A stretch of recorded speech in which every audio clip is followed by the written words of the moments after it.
Uniform civil code, समान नागरिक संहिता UCC, इसको लेकर एक वर्ग में बहुत ज्यादा बेचैनी दिखती है। इस बेचैनी की वजह क्या है? क्या वो सच जो अपने समाज के लोग हैं उनके सामने जानबूझकर नहीं आने देना चाहते?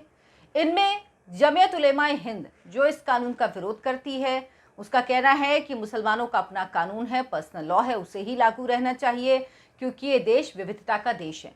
असदुद्दीन ओवैसी जो हर मामले पर संविधान की, कानून की बात करते हैं, जब 1991 के प्लेसेस ऑफ वर्शिप एक्ट की बात होती है तो वो संविधान की और कानून की बात करते हैं, लेकिन जब यूसीसी लाने की बात होती है तो वो संविधान को भूल जाते हैं और वो कहने लगते हैं कि अगर ये कानून लागू हुआ तो मुसलमानों को दरकिनार करने की कोशिश है, सरकार इसीलिए इसकी तरफ कदम बढ़ा रही है। लेकिन क्या ये सच है? यह सच कुछ और है, उसको छुपाया जा रहा है।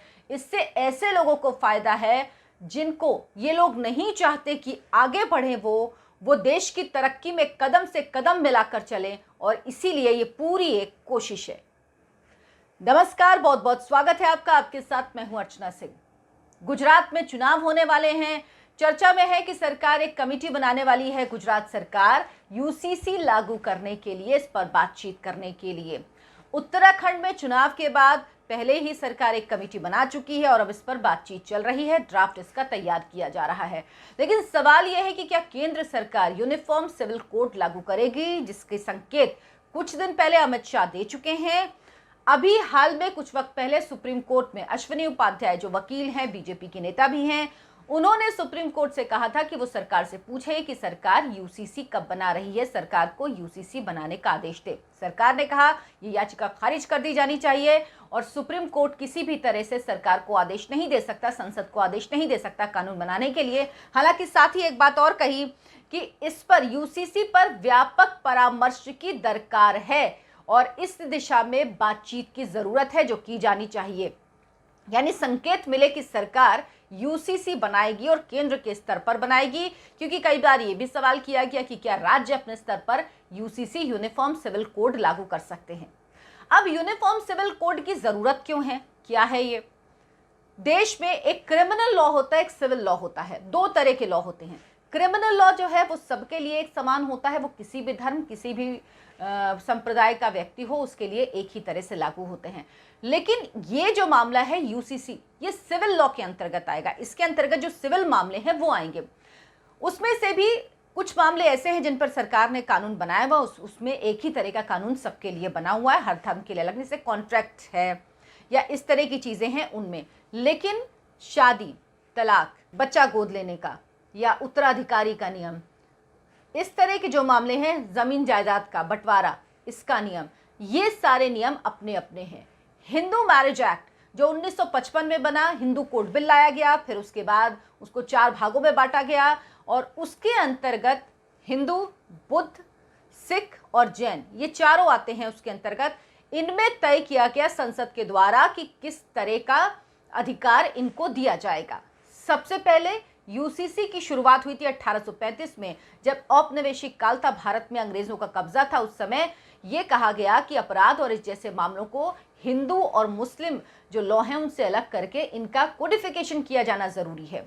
उसके बाद 1941 में जब भारत आजाद होने वाला था, उस समय हिंदू लॉ के कोडिफिकेशन के लिए एक कमेटी बनाई गई और उसके बाद 1955 में ये कानून बना संसद से।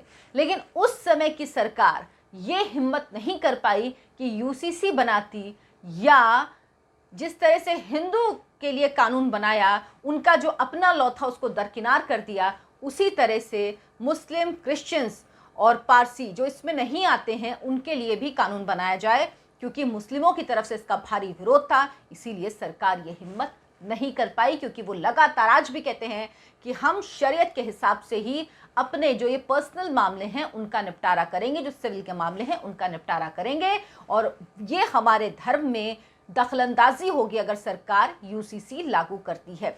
यूसीसी लागू होने के बाद क्या होगा, या हिंदू कोड बिल लागू होने के बाद क्या हुआ? जो बहुविवाह प्रथा थी वो खत्म हुई, यानी एक व्यक्ति एक शादी रहते दूसरी शादी नहीं कर सकता, वो गैर कानूनी है, उसके लिए सजा तय की गई, जुर्माना तय किया गया। आप तलाक लेके दूसरी शादी कर सकते हैं, बिना तलाक के नहीं कर सकते, गैर कानूनी है। संपत्ति का बंटवारा कैसे होगा ये तय हुआ। और जिस तरह से अब हिंदू महिलाओं को अधिकार दिया गया है कि पिता की संपत्ति पर बेटी का भी बेटे के बराबर अधिकार है, वो इसी कानून की वजह से मिला। लेकिन मुस्लिम महिलाओं को ऐसा कोई अधिकार नहीं मिला है। एक बात हमें समझनी होगी कि धर्म में अक्सर महिलाओं को कम अधिकार दिए गए हैं, महिलाओं को बराबरी का अधिकार नहीं दिया गया है। और कानून का मकसद क्या है कि कानून की दृष्टि से सबको, हर एक नागरिक को समान अधिकार मिले। शादी जब होती है तो उसमें दोनों पक्ष होते हैं, दोनों को समान अधिकार हो। जब तलाक हो तो दोनों को समान अधिकार हो, यह सुनिश्चित किया जा सके, इसलिए यूनिफॉर्म सिविल कोड की जरूरत है। यूनिफॉर्म सिविल कोड, जिस तरह से असदुद्दीन ओवैसी या बाकी लोग डराते हैं कि क्या अब हम अपनी तरह से पूजा भी नहीं कर पाएंगे, मतलब अपनी इबादत का तरीका हमें बदलना पड़ेगा, क्या अब हम निकाह नहीं कर पाएंगे, हमको शादी करनी होगी, ऐसा नहीं है। ये सब बरगलाने की बातें हैं। जो इबादत का तरीका है आप वही रखेंगे, आप जो 7 फेरे लेते हैं वो 7 फेरे लेंगे, जो निकाह करते हैं वो निकाह करेंगे, जो किसी और प्रथा से शादी करते हैं वो वैसे ही करेंगे। उसमें कोई बदलाव नहीं होगा, उसमें कोई कानून या कोई सरकार हस्तक्षेप नहीं करेगी। कानून कब आता है? जब किसी विषय पर कोई विवाद होता है। विवाह के बाद अगर तलाक हुआ, तलाक में अगर महिला को उसके अधिकार नहीं मिल रहे हैं, या पुरुष तलाक के लिए गया और उसको कुछ परेशानी है, उसको अधिकार नहीं मिल रहे हैं, तो वो कोर्ट जाएगा और तब ये कानून आएगा। तब इस कानून के अंतर्गत जब वो पुलिस के पास जाएगा, मामला दर्ज कराएगा, कोर्ट में जाएगा, तब ये कानून आएगा। उसके पहले तक कानून आपकी जिंदगी में इंटरफेयर नहीं करता, आपको यह नहीं बताता कि आपको इस तरह से शादी करनी होगी। तो ये सब मामले बरगलाने के हैं। अभी हाल में ही एक हिंदू परिवार का ही मामला है, कुछ समय पहले का, दिल्ली हाईकोर्ट में मामला गया था, राजस्थान का मामला था। एक व्यक्ति ने हिंदू मैरिज एक्ट के तहत शादी की थी, वो मीणा समाज के थे जो कि अनुसूचित जनजाति में आते हैं। उन्होंने तलाक के लिए कोर्ट में अर्जी दी, तो उनकी वाइफ ने, उनकी जो पत्नी है, उन्होंने कहा कि वो अनुसूचित जनजाति के अंतर्गत आती हैं, जिनको छूट मिली हुई है इस कानून के अंतर्गत कि तलाक नहीं हो सकता, तो वो तलाक नहीं दे सकती, तलाक नहीं लिया जा सकता उनसे। तो इस आधार पर तलाक नहीं दिया गया। तब दिल्ली हाई कोर्ट ने कहा था कि ये सिस्टम बहुत कॉम्प्लेक्स है, सरकार को यूनिफॉर्म सिविल कोड के बारे में सोचना चाहिए, लाना चाहिए। इससे पहले, सबसे पहले चर्चा शुरू हुई यूनिफॉर्म सिविल कोड की 1985 में।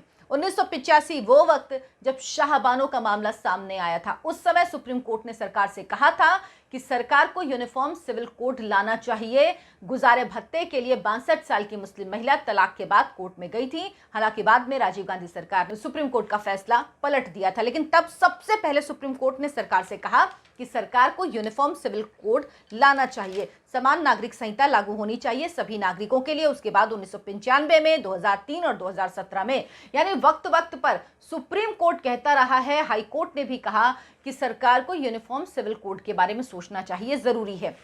यूनिफॉर्म सिविल कोड का प्रावधान अनुच्छेद 44, संविधान के अनुच्छेद 44 में भी है, जिसमें साफ तौर पर कहा गया है, राज्य भारत के पूरे क्षेत्र में नागरिकों के लिए एक समान नागरिक संहिता को सुरक्षित करने का प्रयास करेगा। ये यूनिफॉर्म सिविल कोड विवाह, तलाक, रखरखाव, विरासत, गोद लेने, उत्तराधिकार जैसे क्षेत्रों को कवर करता है। यानी ये इन्हीं मामलों को कवर करता है जो फैमिली से जुड़े होते हैं, जो इंडिविजुअल होते हैं, जो एक परिवार से जुड़े होते हैं, उन मामलों को कवर करता है ज्यादातर। ये कोड इस बात पर आधारित है कि आधुनिक सभ्यता में धर्म और कानून के बीच कोई संबंध नहीं है, क्योंकि धर्म जरूरी नहीं है कि हर व्यक्ति को बराबर अधिकार दे, इसीलिए इस कानून की जरूरत है। कानून का मूल ही है कि हर व्यक्ति को समान अधिकार मिले, वो महिला हो या पुरुष। शादी होती है, शादी में महिला और पुरुष दोनों को समान अधिकार हो, और ये कानून के जरिए ही सुनिश्चित किया जा सकता है। इसीलिए ये कहा गया कि समान अधिकार मिले, इसके लिए जरूरी है कि यूनिफॉर्म सिविल कोड लागू हो। अनुच्छेद 44 संविधान का ये बात कहता है, लेकिन ये बात असदुद्दीन ओवैसी नहीं बताएंगे। असदुद्दीन ओवैसी जब 1991 प्लेसेस ऑफ वर्शिप एक्ट की बात होगी तो वो बात करेंगे, तब वो कहेंगे कि संविधान की बात है, कानून की बात है, कानून के जरिए हमें अधिकार मिला है। लेकिन जब ये बात आएगी तो वो नहीं बताएंगे कि संविधान के अंतर्गत है कि सबको समान अधिकार मिले, और इसमें सबसे ज्यादा फायदा महिलाओं को होगा, क्योंकि सबसे ज्यादा परेशानी उनको होती है। अगर तलाक हुआ तो मेहर की रकम कितनी तय होती है। शादी के वक्त कोई ये नहीं सोचता कि तलाक होगी इसलिए इतनी रकम तय कर लो, और दूसरी बात दोनों पक्षों की सहूलियत के हिसाब से वो रकम तय होती है। लेकिन अगर आपका तलाक हो गया तो आपका गुजारा भत्ता कैसे होगा, क्योंकि आप तो कहते हैं शरीयत के में है ही नहीं इस तरह का कोई प्रावधान कि हम आपको मेंटेनेंस का खर्चा दें, आपके रख रखाव का खर्चा दें, जबकि ये तो ज़रूरत है एक महिला की अगर तलाक हुआ है। अगर यूनिफॉर्म सिविल कोड बना तो जिस तरह से हिंदू महिलाओं को अधिकार मिला है संपत्ति में पिता की, उस तरह से बाकी मुस्लिम महिलाओं को भी अधिकार मिलेगा, जो बहुत जरूरी है। ये समानता का अधिकार देने से ये लोग डरते क्यों हैं? क्यों ये डरते हैं? क्यों चाहते हैं कि महिलाएं, लड़कियां जो हैं वो हिजाब के पीछे रहें? क्यों ये चाहते हैं कि यूनिफॉर्म सिविल कोड लागू ना हो ताकि इनको बराबर के अधिकार ना मिले?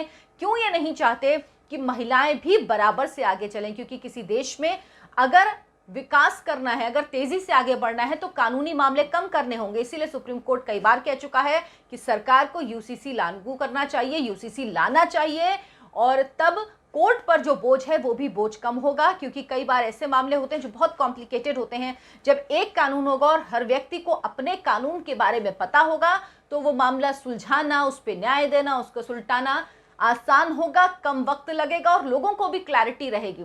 मोदी सरकार बनने के बाद बहुत सारे जो पुराने कानून थे उन कानूनों को खत्म किया गया है, लेकिन यूसीसी एक ऐसा कानून जिसकी मांग की जा रही है और जो एजेंडे में भी है सरकार के, और अब लग रहा है कि उस तरफ कदम सरकार बढ़ा रही है।